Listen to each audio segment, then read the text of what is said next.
Ser Podcast.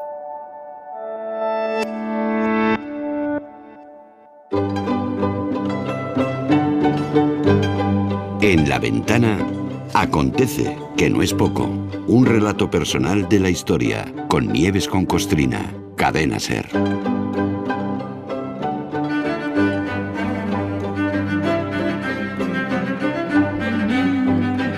Hola Nieves, buenas tardes.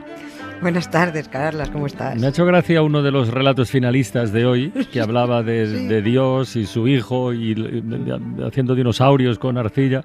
Me ha hecho gracia porque la última entrega de Parque Jurásico, el Jurassic World Dominion ha confirmado que la pasión por los dinosaurios no se apaga, ¿eh? Esta película... que son fascinantes. Sí, están bien las pelis además, ¿eh? Unas más que otras, pero están bien en general. De hecho, esta película, la última de la franquicia de momento, lleva recaudados casi 700 millones de euros en todo el mundo, que es una barbaridad. Y el otro día aquí en La Ventana, igual te acordarás, un catedrático nos decía que este proyecto cinematográfico ha sido magnífico para la paleontología, en términos de divulgación y de promoción y eso. Vale, pues hoy, que sepan los oyentes que Nieves nos trae la historia de alguien que también contribuyó a eso, a investigar y difundir el universo dinosaurio, pero en un tiempo en el que ni había cine, ni redes sociales, ni nada de eso. Y encima con una vida al pobre, pues diríamos que no precisamente afortunada, ¿no? Qué penica, sí, es que... pobrecito, sí. Y encima en una época en lo que diciendo dinosaurio, ¿por qué demonios es un dinosaurio? Sí, si nadie sabía lo que era eso, ¿no? Claro. En fin, sí, y es cierto, hablamos de un tipo que se ajusta a ese refrán que dice, hay personas que nacen con estrella y otros que nacen estrellados. Bueno, sí, pues sí, pues este nació estrellado, ¿no? Era británico. Y se llamaba Gideon Mantell, ¿no? Es un personaje muy conocido por los aficionados a la paleontología, ¿no? Porque fue el que dio nombre al iguanodonte, que ha salido en el relato al iguanodonte. Bueno, pues fue el que puso nombre. El iguanodonte era un bicho así como con cara de pato, que correteó por el Cretácico hace 130, 120 millones de años. Millón arriba, millón abajo. Este bicho medía 8 metros y pesaba 4 toneladas, pero era herbívoro. Yo nunca he entendido cómo un bicho que solo come ensaladas puede pesar 4.000 kilos. Pero bueno, luego te ponen a régimen y me dicen, come verde. Y dice, ¿para qué? Voy a engordar lo mismo, ¿no? Bueno, esto iba efectivamente de dinosaurios y de cómo a este hombre, a Gideon Mantell, no le cupieron más desgracias en su vida, pese a que ahora estemos hablando de él por formar parte de la historia de la paleontología. Vamos a conocerle a él, a conocer su descubrimiento, a conocer a otro tipo envidioso que no reparó en gastos, como el abuelo de Parque Jurásico, no reparó en gastos, ¿no? Pues este envidioso tampoco reparó en gastos para hacerle la vida imposible a este hombre, ¿no? A Gideon Mantell le pasó de todo, y casi todo malo. Pero cuando le pasaba algo bueno, ya había ahí alguien encargado de estropeárselo. Este hombre se obsesionó con la búsqueda de restos de dinosaurios, aunque él no sabía lo que era un dinosaurio, ¿no? Algunos tenían sospechas, pero la mayoría no tenían idea de cómo entender esos huesos tan grandes que aparecían de vez en cuando. En su cabeza no entraba, ¿no? Por eso es importante la fecha de hoy en la paleontología. El 20 de junio de 1824 se catalogó el primer fósil de dinosaurio, el primero. Aún no se llamaban dinosaurios, no se llamaban de ninguna manera. En realidad se catalogaron unos dientes de un bicho desconocido.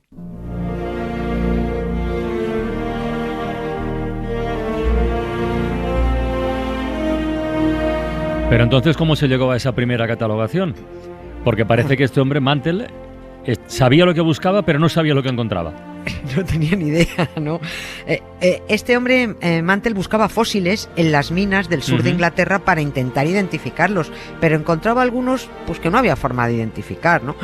Un día encontró huesos y dientes muy grandes.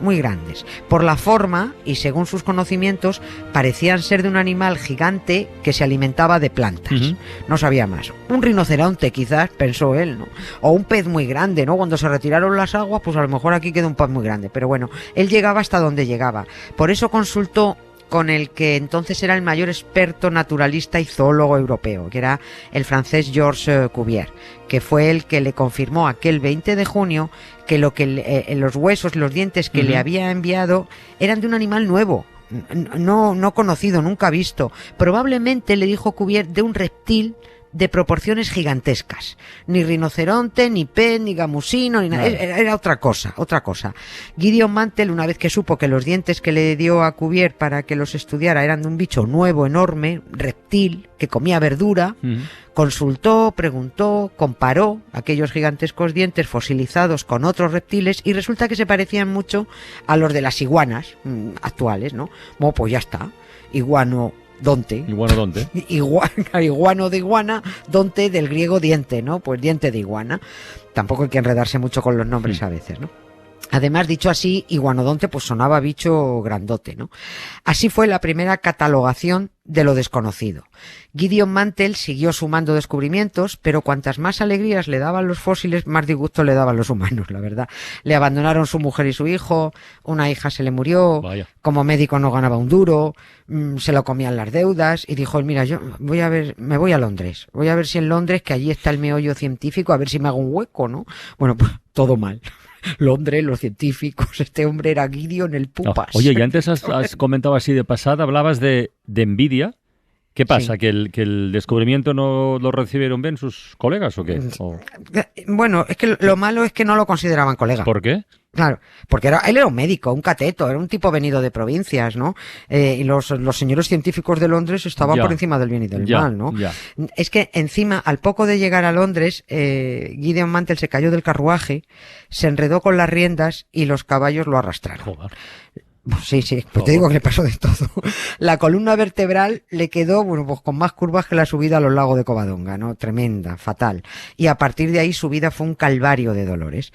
Pero lo que más le dolía era el acoso de la sociedad científica londinense, encabezada por un tipo que tenía mucho prestigio, pero más malo que un dolor era. Era un tipo que se llamaba Richard Owen. Muy buen investigador, muchísimo prestigio tenía, pero era también muy mala persona. Es muy famoso porque fue el creador del Museo Británico de Historia Natural. Owen boicoteó todos los trabajos de Mantell, no le dejaba avanzar. Y este pobre ya Mantell, destrozado por los dolores de espalda, agobiado por ver cómo sus muchos años de trabajo y sus descubrimientos no se los tenían en cuenta, se lo vetaban todo en la Real Sociedad Científica de Londres, pues mira, se hartó, se metió una sobredosis de opio y se largó de este mundo. Sí, bueno. Se dijo a la porra, ya me voy, ¿no?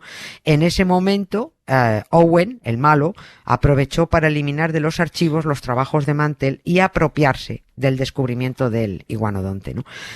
A ver, un Tyrannosaurus Rex tenía más corazón que este canalla de Owen, ¿no? Fíjate si sería malo, además, que todos sospecharon que la necrológica que salió en la prensa dedicada a Gideon Mantell la escribió él. Porque era malísima. ¿Sí? Decía que era escribió de Mantell que era un anatomista mediocre y carente de conocimiento. Por favor. Y el pobre estaba así, sí, es tremendo. Menos mal que al final, bueno, pues todo se supo, ¿no? Por eso lo podemos contar. Y además, Mantell tuvo un bonito detalle, ¿no? Post-mortem. Donó su columna vertebral al Real Colegio de Cirujanos de Londres para que pudiera ser estudiada, ¿no?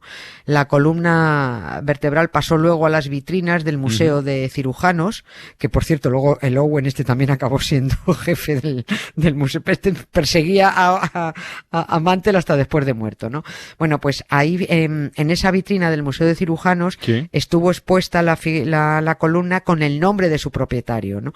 Años después alguien vino, cambió el cartel por otro que quitó el nombre y solo decía escoliosis lateral lumbodorsal.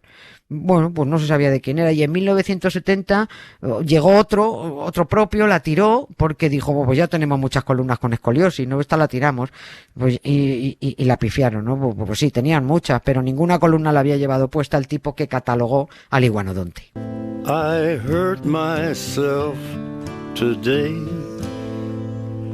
to see if I still feel. I focus on the pain, the only thing that's real. The needle tears a hole, the old familiar sting.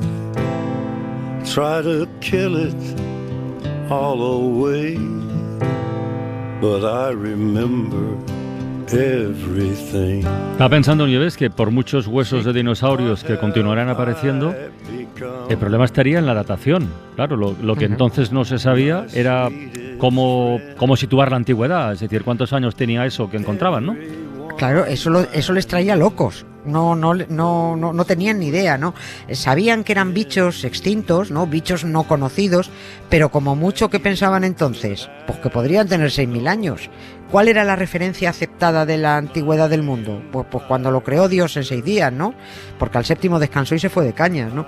El cuento bíblico del Génesis dice que al sexto día, o sea, el sábado, Dios creó a los dinosaurios. Bueno, en realidad dice que creó a toda clase de seres vivos, animales domésticos, animales salvajes, reptiles e insectos, ¿no? Bueno, pues se supone que ahí estarían los dinosaurios, ¿no? Y esto fue como muy tarde, yéndonos todo lo atrás que se pueda, hace 6.000 años, que es la antigüedad de la Tierra para los que no estudian, ¿no? Pero durante el siglo XIX la ciencia siguió avanzando y cuando llegó el momento de decir que esos bichos corrieron por el planeta hacía muchísimo más tiempo, quizás millones de años, pues salieron, claro, los ilustrados con sotana y dijeron, no puede ser, absolutamente imposible. El mundo tiene solo 6.000 años.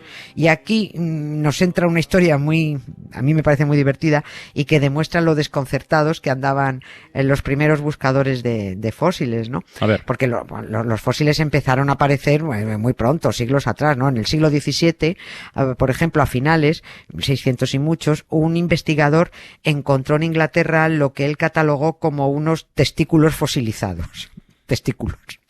Eran descomunales, eran unos testículos enormes, según él, mucho más grandes de lo que todo el mundo pueda estar imaginando, más grandes. Bueno, pues ese par de huevos tenía que ser de un gigante, claro. No había otra explicación. El Génesis, en su capítulo 6, versículo 4, dice: por entonces, cuando los hijos de Dios cohabitaban con las hijas de los hombres y éstas tuvieron hijos, aparecieron en la tierra los gigantes. Estos son los esforzados varones de los tiempos primeros, ¿no? Bueno, pues esos testículos eran la prueba de que lo que decía la Biblia era verdad. Los gigantes existieron, ahí estaban sus testículos, ¿no? Pero claro, pasaron 100 años y a finales del siglo XVIII hubo otro investigador, Richard Brooks se llamaba, que le puso nombre al fósil testicular. Lo llamó Scrotum humanum. Bueno. Y pasó a ser el primer naturalista que le puso nombre científico a un fósil de un gigante. Bueno, pero dado que los gigantes no existieron, ¿a qué bicho pertenecían los huevos estos? A ver. A un megalosaurus. Megalosaurus. Era a un megalosaurus. Al principio a casi todo lo llamaban megalosaurus, que significa lagarto grande, ¿no? Creen que podría ser un fósil de tiranosaurio, pero que era de un bicho grandísimo se supo mucho después, gracias a los dibujos que existían del fósil Scrotum humanum, y cuando los paleontólogos ya estaban más puestos en el tema, ¿no? El fósil se perdió, no se tiene referencia, está recreado, pero en yeso y tal, pero no existe.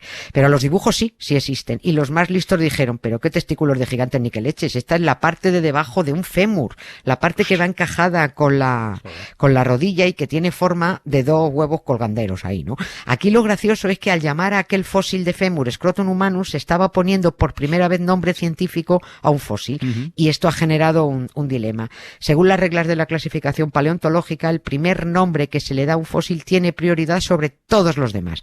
Es decir, los paleontólogos muy posteriores sentenciaron que ese Scrotum humanum era en realidad de un megalosaurus, y con este nombre se ha quedado, sin respetar el primer nombre científico que se dio. Es decir, el megalosaurus debería llamarse Scrotum, y la familia de los megalosáuridos debería ser Scrótidos, pero no les pareció bien. Pero si Mantel llamó iguanodón a su bicho, se sigue manteniendo iguanodón de la familia de los iguanodóntidos, aunque se sepa que no era una iguana. A ver, ¿por qué lo de Scrotum no se ha mantenido? Yo protesto. Protesta, que es lo tuyo. Pero mañana vuelve, mañana más.